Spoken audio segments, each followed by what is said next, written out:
नमस्कार, मैं आपके साथ निकिता कश्यप और आप सभी देख रहे हैं रिपोर्टर लाइव। और इस पेशकश के माध्यम से हमारे सभी रिपोर्टर आपको ग्राउंड जीरो से सभी खबरों पर सटीक जानकारी देते हैं। तो चलिए खबरों की शुरुआत करते हैं और जिसपे पहली खबर है लखनऊ से, जहां आपको बताते चले कि बसपा के अध्यक्ष मायावती ने प्रेस कॉन्फ्रेंस की। प्रेस कॉन्फ्रेंस में क्या कुछ खास रहा, बता रहे हैं हमारे संवाददाता मोहम्मद आसिफ। बसपा चीफ मायावती बिहार चुनाव और यूपी में 27 के रण को लेकर बेहद एक्टिव नजर आ रही हैं। आज बसपा चीफ मायावती ने प्रेस कॉन्फ्रेंस कर विपक्षी दलों के साथ साथ बीजेपी सरकार को घेरा और साथ ही साथ ईवीएम को लेकर भी बड़ा बयान दिया।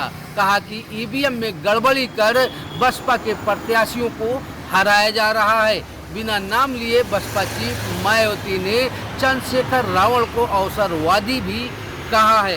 दरअसल आज बसपा चीफ मायावती ने राजधानी लखनऊ में प्रेस कॉन्फ्रेंस किया।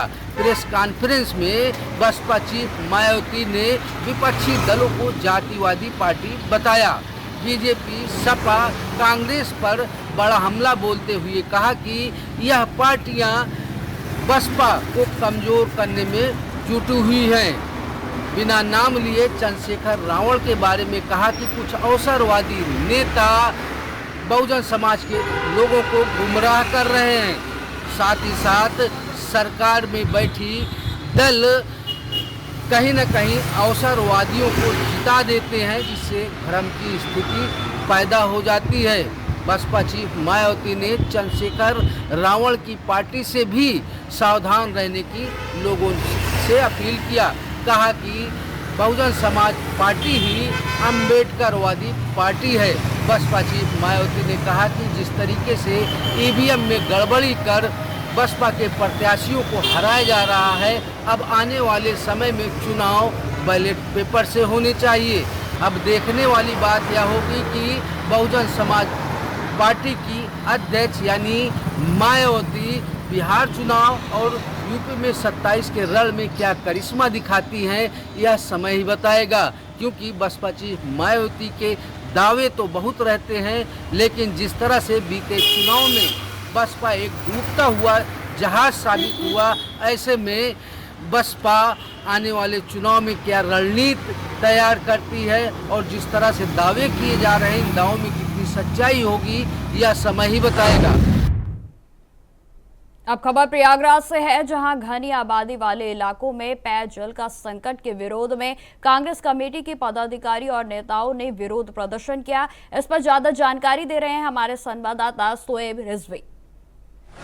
प्रयागराज के कई इलाकों में पानी की कमी की किल्लत को देखते हुए कांग्रेस पार्टी के कार्यकर्ताओं ने आज नगर निगम में प्रदर्शन किया। महानगर अध्यक्ष फुजैल हाशमी के नेतृत्व में बड़ी संख्या में कांग्रेसी नगर निगम कार्यालय पहुंचे, जहां पर उन्होंने एक अनोखे तरीके से मटका लेकर के प्रदर्शन किया। दरअसल शहर के कई जो पुराने इलाके हैं, वहां या तो प्रॉपर तरीके से पेयजल की व्यवस्था नहीं है, सप्लाई नहीं हो पा रही, या अगर हो भी रही है तो या तो दूषित या कम पानी सप्लाई हो रही है। ऐसे में अब कांग्रेस कार्यकर्ता नाराज़ हैं। उन्होंने नगर निगम में इसके खिलाफ अनोखे तरीके से प्रदर्शन किया, हाथों में मटका लेकर के पहुंचे। चूँकि इस वक्त भीषण गर्मी पड़ रही है, लोग परेशान हैं। ऐसे में सबसे बुनियादी ज़रूरत पानी की है और पानी की समस्या से जूझ रहे शहर के अलग अलग इलाकों में जो समस्या है, वहाँ से जुड़े जो उसके प्रतिनिधि हैं, वो आज नगर निगम पहुँचे और उन्होंने प्रदर्शन किया। उनकी मांग ये है कि जल्द इस पर कार्रवाई की जाए, जो पेयजल व्यवस्था है उसको सुनिश्चित किया जाए कि हर मोहल्ले में प्रॉपर तरीके से पहुंच सके। इसको लेकर के उन्होंने एक ज्ञापन भी सौंपा है। अब देखना ये होगा कि इस गर्मी भरे माहौल में नगर निगम प्रशासन कब जागता है और ये समस्या का कैसे निदान करता है। अब खबर लखनऊ से है, जहां 3 साल की दिव्यांग मासूम बच्ची से गैंगरेप की घटना घटित हुई और इस पर ज्यादा जानकारी दे रहे हैं हमारे संवाददाता मोहम्मद आसिफ। लखनऊ से दिल दहला देने वाली वारदात सामने आई है। अपने माता पिता के साथ सोई 3 साल की दिव्यांग मासूम के साथ रेप कर दिया गया। खून से लथपथ बच्ची को अस्पताल में भर्ती कराया गया है और घटना के खुलासे के लिए 5 टीमें गठित की गई है। दरअसल पूरा मामला आलमबाग थाना क्षेत्र के पुल के नीचे का है, जहां पर बुधवार की रात उन्नाव जिले के रहने वाले कबाड़ी और उसकी पत्नी अपनी 3 साल की दिव्यांग मासूम के साथ सोई हुई थे। इसी बीच वैसी दरिंदे उसका मुंह दबाकर उठा ले गए, जहां पर उसके साथ दुष्कर्म किया और खून से लथपथ मासूम बच्ची को छोड़कर फरार हो गए। रात करीब 2 बजे माता और पिता बच्ची के पास पहुंचे तो उनके होश उड़ गए। सूचना पर पुलिस पहुंची और बच्ची को लोक बंधु अस्पताल में भर्ती कराया गया, जहां पर उसकी हालत नाजुक होते देख डॉक्टरों ने उसे पीजीआई रेफर कर दिया है। पुलिस का कहना है कि इस मामले के खुलासे के लिए 5 टीमें गठित की गई हैं। सीसीटीवी कैमरे भी खंगाले जा रहे हैं और संदिग्धों पर नजर रखी जा रही है। जल्द ही वैसी दरिंदों को गिरफ्तार कर जेल भेज दिया जाएगा। फिलहाल जिस तरह से 3 साल की मासूम बच्ची के साथ वैसीपन किया गया और खून से लथपथ छोड़ दरिंदे भाग निकले, ऐसे में कहीं न कहीं पुलिसिंग पर भी सवाल खड़े हो रहे हैं, क्योंकि आलमबाग पुल के नीचे चहलकदमी भी रहती है और साथ ही साथ पुलिस का यह कहना रहता है कि पुलिस गश्त पर भी रहती है। लेकिन जिस तरह से आलमबाग थाना क्षेत्र के पुल के नीचे एक 3 साल की बच्ची के साथ रेप किया गया, यह कहीं न कहीं पुलिस की कार्यशैली पर सवाल भी खड़े हो रहे हैं और साथ ही साथ इंसानियत को शर्मसार करने वाली यह घटना है। अब देखना यह होगा कि वैसी दरिंदों को राजधानी लखनऊ की पुलिस कब पकड़ती है, कब इस मामले का खुलासा करती है, यह देखना दिलचस्प है। सहयोगी रमाशंकर यादव के साथ आसिफ बेग, इंडिया वॉइस। अब खबर आगरा से है, जहां पुलिस अपराधियों के खिलाफ लगातार लगना ऑपरेशन चला रही है और इस पर ज्यादा जानकारी दे रहे हैं हमारे संवाददाता जिशान अहमद। प्रदेश पुलिस के द्वारा अपराधियों के खिलाफ नंगड़ा ऑपरेशन के तहत लगातार कार्रवाई देखी जा रही है। वहीं आगरा पुलिस कमिश्नर के निर्देश में अपराधियों की कह सकते हैं कि सामत सी आ गई है। लगातार आगरा पुलिस और बदमाशों के बीच में मुठभेड़ भी देखी जा रही है। दरअसल पूरा मामला आपको बता दें कि आगरा के थाना सागन क्षेत्र में एक सोहेल नाम के व्यक्ति ने अपने ही दोस्त की हत्या कर दी थी, जिसके बाद वह फरार चल रहा था। पुलिस लगातार उसकी तलाश कर रही थी, लेकिन बीती रात को आगरा पुलिस ने चेकिंग के दौरान उसको रोका, लेकिन वह भागने लगा और पुलिस के ऊपर उसने फायरिंग शुरू कर दी, जिसके बाद पुलिस ने जवाबी कार्रवाई करते हुए सोहेल नाम के व्यक्ति के पैर में गोली लगी है, उसको एसएन हॉस्पिटल में भर्ती कराया गया है। कह सकते हैं कि हत्या का खुलासा तो हो गया, लेकिन आरोपी को गिरफ्तार भी कर लिया है। वहीं उसके पास से एक अवैध तमंचा और जिंदा कारतूस, खोखा कारतूस, एक स्कूटी भी आगरा पुलिस ने बरामद की है। आगे की कार्रवाई में आगरा पुलिस जुटी हुई है। अपने सहयोगी शोएब के साथ जिशान अहमद, इंडिया वॉइस आगरा। अब खबर सिद्धार्थनगर से है, जहां विश्व पर्यावरण दिवस पर पीएम केंद्रीय विद्यालय में पौधे लगाए गए और जहां पर क्या कुछ खास रहा, इस पर हमारे संवाददाता जानकारी दे रहे हैं राकेश यादव। विश्व पर्यावरण दिवस के अवसर पर सांसद जगदम्बिका पाल, जिला अधिकारी और पुलिस अधीक्षक ने केंद्रीय विद्यालय में पौधारोपण किया। आपको बता दूं कि सिद्धार्थनगर जिले के केंद्रीय विद्यालय में वहां के प्रधानाध्यापक भी मौजूद रहे और मौके पर जनप्रतिनिधि और आला अधिकारी भी रहे, जो कि विश्व पर्यावरण दिवस के बारे में सांसद जगदम्बिका पाल ने बताया कि एक पेड़ माँ के नाम लगाएं। हर वहाँ के छात्र जो भी थे, बच्चे थे, उनको भी पेड़ लगाने की नसीहत दी की। हर जगह अपने घर भी ले जाएं और अपने आसपास लोगों को भी बताएं कि एक पेड़ माँ के नाम लगाएं, जिससे ऑक्सीजन मिलता है। पेड़ लगाने से ऑक्सीजन मिलता है और फल भी मिलते हैं उससे, जो भी उसके बारे में सांसद जगदम्बिका पाल ने विस्तार पूर्वक से सबको जानकारी दी और उसके बारे में बताया। सिद्धार्थनगर से राकेश यादव, इंडिया वॉइस। खबर बरेली से है, जहां तेज रफ्तार कार और लोडर आमने सामने भिड़ गए। इस हादसे में कितना नुकसान हुआ है, इस पर ज्यादा जानकारी दे रहे हैं हमारे संवाददाता अंकुर चौधरी। बरेली और बीसलपुर हाईवे पर उस वक्त हड़कंप मच गया जब तेज रफ्तार का डंपर और कार की भीषण टक्कर हो गई। इस टक्कर में 2 लोगों की मौके पर ही मौत हो गई, तो जिसमें 5 लोग गंभीर रूप से घायल हैं। दरअसल आपको बता दें, जैसे ही आमने सामने से ये टक्कर होती है, उसके बाद वहां पर हाईवे पर चीख पुकार मच जाती है, जिसके बाद वहां पर स्थानीय लोग इकट्ठा हो जाते हैं और टक्कर इतनी जबरदस्त थी कि टक्कर जैसे ही लगती है डंपर की, उसके बाद कार जो है खाई में जाके गिरती, जिसके बाद उस हादसे में 2 लोगों की मृत्यु हो जाती है और 5 लोग गंभीर घायल हो जाते हैं, जिन्हें जिला अस्पताल में इलाज के लिए भर्ती कराया गया है। बरेली से इंडिया वॉइस के लिए अंकुर चौधरी। अब खबर प्रयागराज से है, जहां पर गंगा दशहरा के पावन पर्व पर पवित्र संगम तट और दशाश्वमेध घाट पर श्रद्धालुओं का हुजूम उमड़ा हुआ है। इस पर ज्यादा जानकारी दे रहे हैं हमारे संवाददाता शोएब रिजवी। संगम नगरी प्रयागराज में आज गंगा अवतरण दिवस के मौके पर संगम के अलग अलग घाटों पर बड़ी संख्या में श्रद्धालु इकट्ठा हुए, मां गंगा से आशीर्वाद लिया। दरअसल आज ही गंगा का अवतरण हुआ था और मां गंगा से आशीर्वाद लेने के लिए अलग अलग जो संगम के घाट हैं, हालांकि घाटों पर श्रद्धालु पूरे साल आते रहते हैं। पिछले दिनों ही यहां पर महाकुंभ संपन्न हुआ था, जिसमें करोड़ों की संख्या में श्रद्धालु आए थे, लेकिन आज कुछ उसी टाइप का नज़ारा संगम के अलग अलग घाटों पर देखा गया, जहां मां गंगा के अवतरण दिवस के मौके पर श्रद्धालु संगम नगरी प्रयागराज के अलग अलग घाटों पर देखे गए। मां गंगा में स्नान करने के बाद उनसे आशीर्वाद लिया, लेटे हनुमान जी के दर्शन किए।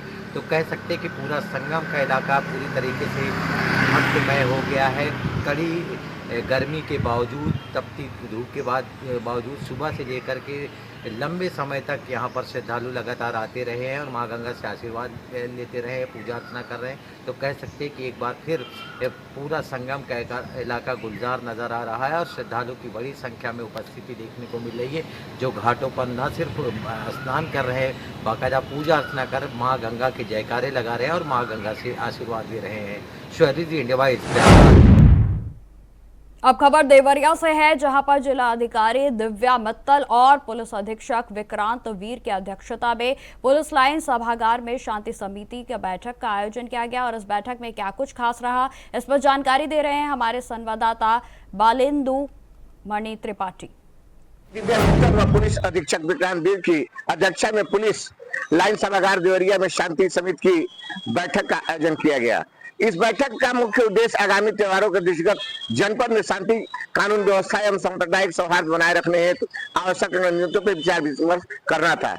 आपको वही बता दें कि जिलाधिकारी दिव्या मित्तल द्वारा जनपद वासियों से अपील की गई कि वे सभी धर्मों का सम्मान करते हुए परस्पर सहयोग की भावना के साथ त्योहारों को मनाएं।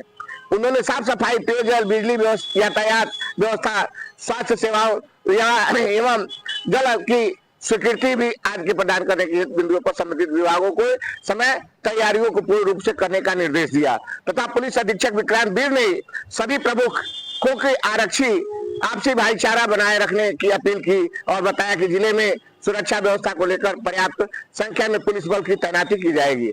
सोशल मीडिया पर किसी भी प्रकार की अफवाह या भ्रामक सूचना फैलाने वालों के विरुद्ध कड़ी से कड़ी कार्रवाई की जाएगी। उन्होंने सीसीटीवी कैमरे से निगरानी करने की गश्त बढ़ाने और संवेदन क्षेत्र को पहचान कर विशेष सतर्कता बरतने का निर्देश दिया। देवरिया से बालेंद्र त्रिपाठी, इंडिया वाइज।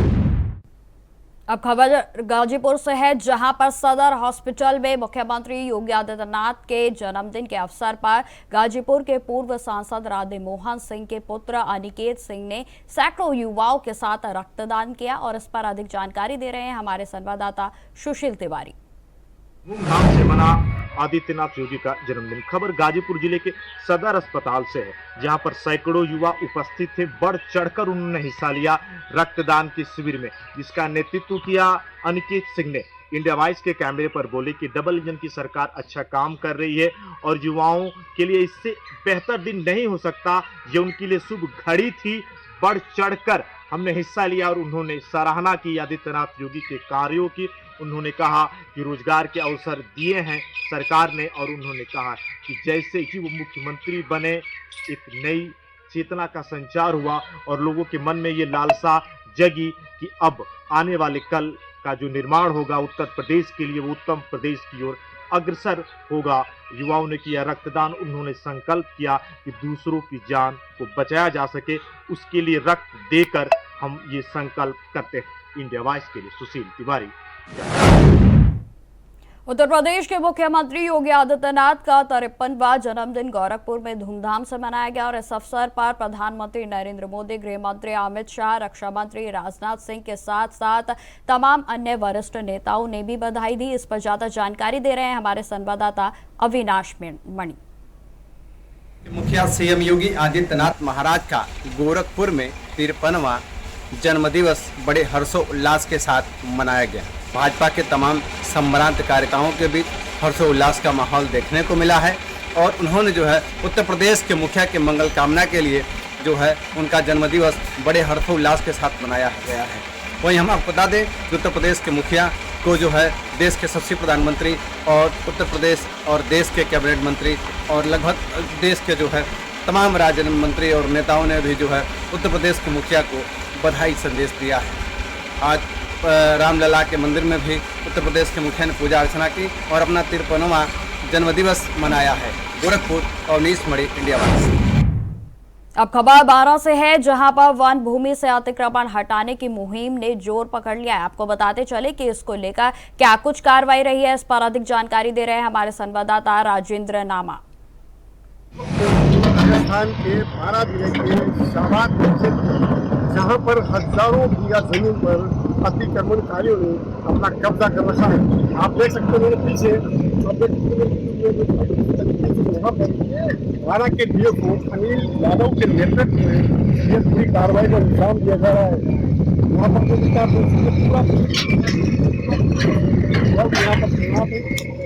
इस कार्रवाई के लगभग अभी तक 10,000 के लगभग अतिक्रमण कराई जा चुकी है। अब खबर हरिद्वार से है, जहां जमीन घोटाले के बाद जो सियासत गरमाई है वह घोटाले को संरक्षण देने वाले सफेद पोश नेताओं पर कार्रवाई को लेकर हो रही है और इस पर अधिक जानकारी दे रहे हैं हमारे संवाददाता अभय कैंतुरा।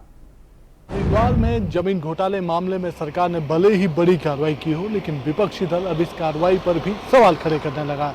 विपक्षी दल का सीधा आरोप है कि अधिकारियों कर्मचारियों पर तो कार्रवाई हुई है, लेकिन जो सफेद पोस्ट जिनका संरक्षण इस पूरे घोटाले को मिल रहा था उन पर अभी तक कोई कार्रवाई नहीं हुई है, ना ही उनका नाम अभी तक यहाँ पर उजागर हुआ है। ऐसे में समझा जा सकता है कि सफेद पोस्ट नाम को लेकर जो सियासत है वो फिर गर्मा चुकी है और भाजपा जवाब देते हुए नहीं बन पा रही है। भाजपा के पास सिर्फ सरकार की तारीफ करने के सिर्फ शब्द यहाँ पर मिल रहे हैं, लेकिन जिस तरीके से इस पूरे घोटाले में ये कह सकते हैं कि जो संदिग्धों के नाम उजागर हो रहे हैं, खासतौर पर जिन संरक्षणों की बात सफेद पोस्ट के नेता के रूप में यहाँ पर हो रही है, उन पर कार्रवाई होना जरूरी है, ताकि एक सबक और एक मैसेज यहाँ पर दिया जा सके कि जो भी भ्रष्टाचार को बढ़ावा यहाँ पर देगा, जो भी भ्रष्टाचार को संरक्षित करने का काम करेगा, उस पर सरकार ऐसे ही कठोर कार्रवाई यहाँ पर करेगी। तो ये कहा जा सकता है कि अब सफेद पोस्ट के नाम को उजागर करने की भी जो सियासत है वो यहाँ पर तेज होने लगी है, जिस पर अब सरकार को कार्रवाई करना बाकी है। कैमरामैन सुनील साथ अभय कैंतुरा, इंडिया वाइस। अब खबर सुल्तानपुर से है, जहां गंगा दशहरा स्नान के दौरान गोमती नदी में युवक डूब गया और इस पर ज्यादा जानकारी दे रहे हैं हमारे संवाददाता शैलेश श्रीवास्तव। मेला घूमने आए दो दोस्तों ने आज, उनको क्या पता था कि उसका पैर फिसल जाएगा और वो पानी में गिर जाएगा। पूरा मामला कादीपुर थाना क्षेत्र के धोपा मेले का है, जहां पर गंगा दशहरा के अवसर पर आज दो दोस्त घूमने निकले थे, जहां पर आकाश चौरसिया जो को 19 वर्षीय है उसका पैर फिसल गया और वो गहरे पानी में चला गया। बहरहाल एसडीएम ने जब संज्ञान लिया तब गोताखोर और एसडीआरएफ की टीम ने पानी में उतरकर उसकी जान बचाई, उसको ले जाकर सीएससी अचेत अवस्था में भर्ती कराया, जहां पर डॉक्टरों ने उसे सुल्तानपुर मेडिकल रिफर कर दिया है। सुल्तानपुर से शैलेश श्रीवास्तव, इंडिया वाइस। तो फिलहाल इस बुलेटिन में इतना ही। देश दुनिया की तमाम खबरों की जानकारी के लिए बने रहे हमारे साथ। नमस्कार।